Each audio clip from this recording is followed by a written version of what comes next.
chatons, j'espère que vous allez bien. Aujourd'hui, on se retrouve pour une vidéo make-up, non pas d'une star ou de la chanson ou d'une actrice, mais plutôt, je vais reprendre des couleurs en fait d'une couverture de livre que j'ai vu récemment, qu'un ami en fait avait posté sur son Instagram récemment, et je me suis dit, si je reprenais les couleurs de cette couverture de bouquin pour en faire un make-up. Et bien c'est ce que je vais vous présenter aujourd'hui. Vous aurez la couverture du bouquin juste là pour que vous puissiez voir les couleurs. Et ça m'a fait penser en fait aux couleurs qui sont présentes dans la palette Color Block de chez Huda Beauty. Alors oui, je sais, la palette n'est pas nouvelle, blablabla, mais en réalité elle regroupe tout ce qu'il me faut en fait pour ce make-up, et donc j'allais pas acheter une palette exprès pour ça, donc je vais prendre ma petite palette Huda et on va commencer tout de suite. Donc j'ai déjà fait mon teint à mes sourcils comme d'habitude hors caméra parce que c'est pas le sujet, et on va commencer avec les couleurs. Donc je vous la remontre brièvement. Elle est comme ceci, elle était sortie l'été dernier si je ne me trompe pas, et on va commencer tout de suite. Donc je vais prendre la petite couleur qui est juste là, qui est le petit orangé juste ici, qui est parfait en fait pour cette couleur là, à moins que je prenne plutôt celui-là. Non, je vais prendre l'orangé que je viens de vous montrer, et pour cela je vais prendre un petit pinceau comme ça. Donc ça c'est le 230, plutôt comme ça. Je vais prendre un petit pinceau et je vais commencer à dessiner ma forme. Donc c'est les palettes Huda. Alors ce que je reproche en fait aux palettes Huda, j'enlève un peu de matière, c'est que en fait ils ont diminué le grammage des palettes mais pas le prix. Je vais commencer comme ça. Je vais tracer la même forme de l'autre côté. Plein de baby cheveux là qui se mêlent de tout. Alors je sais que celle-ci n'avait pas été très appréciée quand elle est sortie. La bleue était sortie en même temps. Il y avait une bleue et verte qui avait été plus appréciée. Moi j'aime bien celle-là personnellement.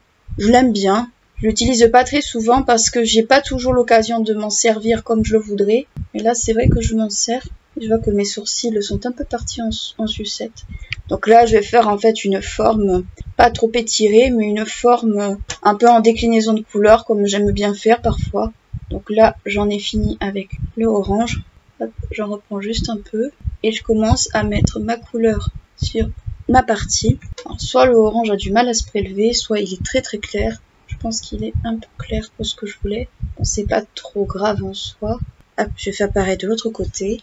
Alors je garde le miroir comme ça parce que j'essaie de faire quelque chose de symétrique. Souvent, moi, je m'inspire en fait de ce que je vois sur les réseaux sociaux, que ce soit des fois des dessins de mes amis ou quoi que ce soit. Et souvent, je leur dis, je me suis inspirée de ton dessin pour tel make-up ou des couleurs que tu as montrées pour tel make-up. Ça m'arrive par moments parce que je me dis que mes amis sont tout aussi des artistes que moi en fait, même si j'aime pas ce mot me concernant. Mais j'ai des amis qui font des trucs fantastiques, ou qui publient des trucs vraiment cool, et j'ai parfois envie en fait c'est un peu ma façon de les mettre en avant un peu quelque part. Je remets juste un peu ce côté là, alors ce côté là est plus rond que ce côté là comme d'habitude. On dirait que le fard orangé se prélève très mal, fait quelques trous. Je suis obligée de retremper le pinceau plusieurs fois pour avoir une bonne opacité. Pourtant c'est un mat, hein, c'est pas un coloré. J'ai quelques chutes, bon je viendrai les enlever après, c'est pas grave. Parce que j'ai l'impression que ma forme est pas exactement comme je voulais. Autant pour certains looks, un orangé comme ça peut être bien. Autant là je trouve qu'il pète pas assez. J'aurais peut-être dû prendre l'autre qui est plus pétant, être plus en adéquation avec ce que je cherchais. Mais c'est pas grave, ça n'a rien de gravissime. Il y a plus grave dans la vie que ça. Donc voilà ce que ça donne. Donc déjà, on a notre première couleur. Alors, les palettes Huda, je crois qu'il y a des numéros, même pas. C'est sur les W7. Donc, je vais prendre la teinte qui est juste là, l'espèce de petit jaune. Alors, c'est un jaune orangé, c'est pas un jaune franc, en fait. Hein. Donc, je vais prendre un pinceau un peu similaire à l'autre, et je vais prendre le petit jaune. Je l'aime bien, cette couleur-là, en fait. En fait, cette palette regroupe les teintes que j'aurais tendance à utiliser à peu près souvent. Il est un peu ébouriffé, c'est normal, il sort un peu du lavage. Bon, il n'est pas mouillé, ça fait un moment qu'il a séché, mais il a été lavé, du coup, il est toujours... En fait, j'ai toujours les pinceaux un peu ébouriffés quand ils sortent du lavage. Des fois, un peu rigides. Parce que bien sûr, quand je les lave dans les poils ou ce genre de trucs, ce qui est normal. Les pinceaux, faut toujours les laver. Ceux qui lavent pas les pinceaux, je suis tentée d'y acheter une View parce que bonjour les boutons. Mais honnêtement, ça vous garantit d'avoir des boutons assurés si vous lavez pas vos pinceaux, si vous vous démaquillez pas. On le dit et redit. Alors je comprends que des fois on n'a pas toujours le temps, tout ça, ça je l'entends. Mais il vaut mieux prendre 5 minutes pour se démaquiller le soir plutôt que d'aller se coucher avec son maquillage. Honnêtement, il vaut mieux se prendre du temps pour ça parce que derrière, votre peau vous le fait bien payer. Par contre, ils sont ultra poudreux. C'est impressionnant comme ils sont poudreux. Je me rappelais pas qu'ils étaient aussi poudreux, ceux-là. Et j'en ai sur mon t-shirt préféré. Je passerai un coup d'eau. Par contre, ce fard, il a du mal à se prélever. Je sais pas si c'est les mats qui sont comme ça. Je me souvenais pas en fait que dans cette palette, les mats étaient aussi durs à prélever. Je m'en souvenais pas. Ou alors ça vient du pinceau qui s'est un peu rigidifié, c'est possible. Je trouve le jaune compliqué à prélever. Là, j'essaie de le fondre un peu dans le jaune. Je vais prendre un autre pinceau. Je vais prendre le 230 de chez Zoeva. Tant pis, je voulais le garder pour l'autre couleur. Mais là, je peux vraiment pas faire autrement parce que je pense que ça vient de mon pinceau avec le lavage qui s'est un petit peu rigidifié, qui fait pas forcément comme je le souhaite. Les pinceaux de chez Zoeva, c'est un petit peu un investissement, mais je trouve qu'ils sont vraiment pas mal ces pinceaux-là. Ensuite, pour la dernière couleur, je vais prendre une couleur métallisée. Je vais prendre le métallisé, enfin pailleté. Je vais prendre le violet qui est juste là. Il y a des petites paillettes orangées dedans, mais c'est pas grave. À la rigueur, je vais quand même, avant de mettre ça, fondre un petit peu les côtés, juste pas beaucoup. Voilà, je fonds juste un peu les côtés, mais rien de méchant, juste pour pas que ça fasse trop un effet drapeau. Mais c'est ce que je veux un peu, enfin pas un effet drapeau, mais un effet un peu délimité. J'en prends un peu parce que je les connais pas ces fards-là. Je les ai jamais utilisés, j'utilise principalement les mats de cette palette, mais les métallisés, enfin les pailletés, je les connais pas. C'est pas ce qu'ils valent. J'y vais tout doucement parce que je les connais pas. Et j'ai l'impression qu'ils se prélèvent pas très bien. Il a un peu de mal à se prélever celui-là. Bon, c'est le pinceau qui est pas adapté. Un peu de mal à se prélever, je trouve.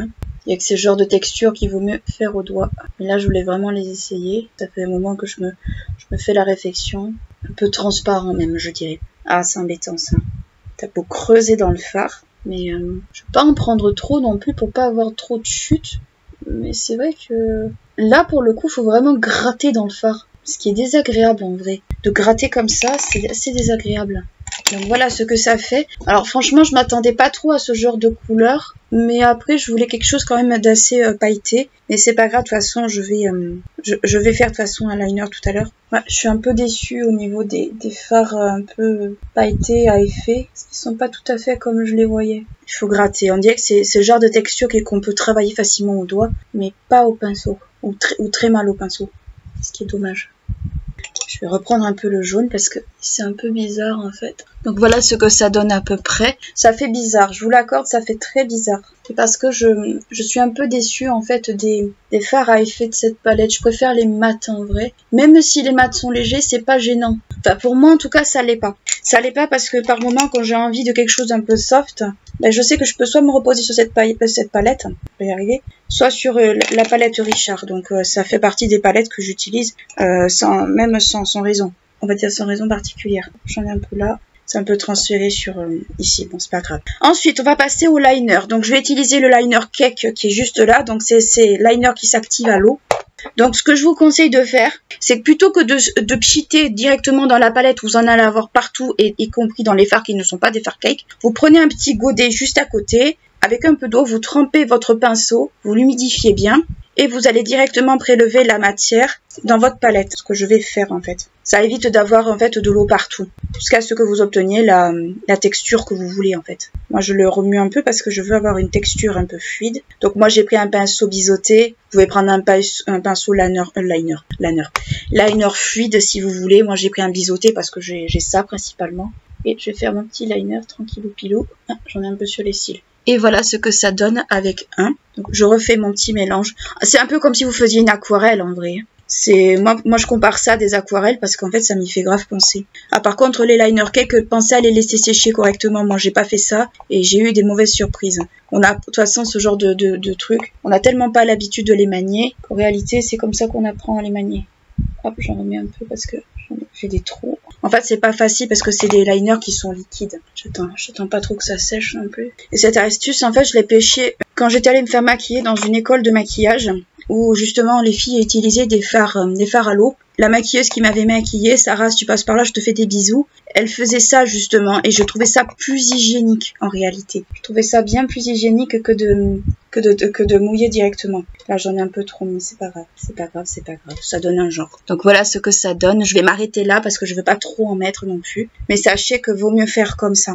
Moi, je vous conseille de faire comme ça pour éviter les catastrophes. Donc là, je vous conseille vraiment de laisser sécher. Ensuite, pour tout ce qui est autour du crayon, je vais prendre un crayon noir classique comme ceci. Là, par contre, j'en ai peut-être un peu trop mis du liner. Bon, tant pis. Ça donne un genre. Pas désagréable, mais bon. Je ferai une rectification après. Hop, je vais utiliser et je vais le mettre en muqueuse inférieure aussi. Donc je l'ai mis en supérieur, vous pouvez le mettre en inférieur aussi si vous voulez. Moi la supérieure, je préfère ce genre de truc que les crayons en bois. En fait, j'ai toujours peur de me mettre la mine dans l'œil. Là, ça me fait moins peur parce que c'est du rétractable. Allez savoir pourquoi. Je me suis un peu emballée pour le liner. C'est pas grave, avec un petit coton-tige, vous pouvez rectifier. C'est du liner à activer à l'eau. Donc vous prenez un petit coton-tige avec de l'eau, vous passez et c'est bon. Je suis allée chercher un petit coton-tige. Je l'ai mis, je vais le tremper juste un peu. Je l'enlève. Alors vous démaquillez un peu, hein, c'est pas grave. Vous repassez un peu de couleur derrière, c'est pas ultra grave. Pour vous montrer que ça peut s'enlever à l'eau malgré que vous ayez mis de la poudre ou autre dessous. C'est pas grave. Ça s'enlève à l'eau, c'est les liner cake. C'est activable, c'est-à-dire qu'on peut les enlever, on peut les moduler, on peut faire ce qu'on veut. Et derrière, on remet un peu de couleur. On va mettre un peu de orangé.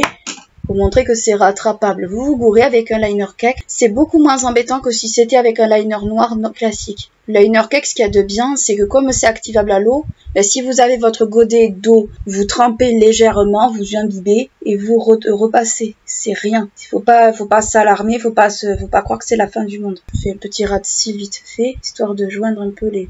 Alors je le fais en orangé, hein. J'ai décidé de le faire en orangé. C'était pas trop ce que j'avais prévu de faire, mais pourquoi pas.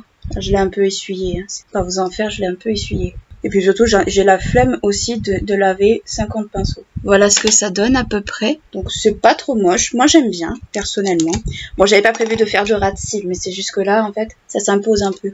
Hop, voilà. Ensuite, pour le mascara. Le mascara, ça va être comme d'habitude, si je le trouve, le Estée Lauder, qui est comme ça. Donc c'est le Estée Lauder classique. Enfin, il n'existe plus celui-là, mais il y a un équivalent en fait. Des fois, il y a des équivalents qui ressemblent beaucoup à ce qui a été enlevé. Je pourrais pu mettre un mascara violet si j'avais eu envie, mais non. J'aurais fait too much et surtout, c'est suffisant. Après, vous savez, moi je suis pas fan de ce mascara. Je l'utilise beaucoup, en fait, je l'utilise pour le finir surtout. Parce que je suis pas du tout fan ni du produit, ni de quoi que ce soit. En fait, j'aime bien Estée Lauder, mais pour certaines choses. Surtout pour les rouges à lèvres, en fait. Le mascara, en fait, les mascaras qu'ils ont ne me correspondent pas. Les produits de teint, j'en ai pas énormément utilisé. S'il y en a d'entre vous qui les connaissent, n'hésitez pas à me donner des références. Comme ça, je pourrais les mettre dans ma wishlist. Mais les fards à paupières, je les ai toujours trouvés un peu décevants. Pour pas dire beaucoup décevants. Les pailletés sont très bien, mais le reste, les mats, je trouve qu'ils sont pas...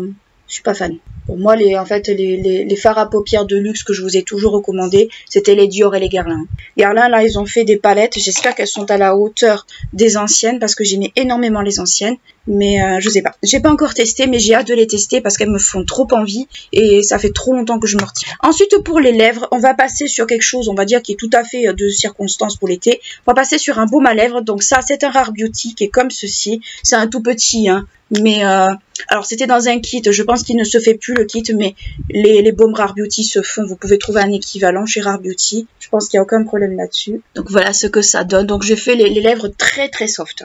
Donc voilà pour ce petit look, c'est un petit look un peu rapide, je vous l'accorde, mais après moi j'essaie de vous faire aussi des looks qui sont assez rapides à faire, pas trop prise de tête. Après c'est vrai que le violet qui est sur les paupières est un peu particulier, j'avoue que je suis moi-même un peu déçue. Après, honnêtement, je préfère cette palette pour les mats et le liner cake en fait que pour autre chose. C'est surtout en fait pour le liner cake à la base que je l'ai acheté et aussi parce qu'il y avait beaucoup de looks autour de ces couleurs-là. Donc j'ai eu envie en fait par rapport à ça, mais c'est vrai que voilà, je suis pas trop convaincue par les fards pailletés comme ça. Peut-être tout seul ou autrement ça pourrait marcher, mais là pour l'instant je suis pas trop convaincue. J'espère que ce petit look vous aura plu, vous aura intéressé.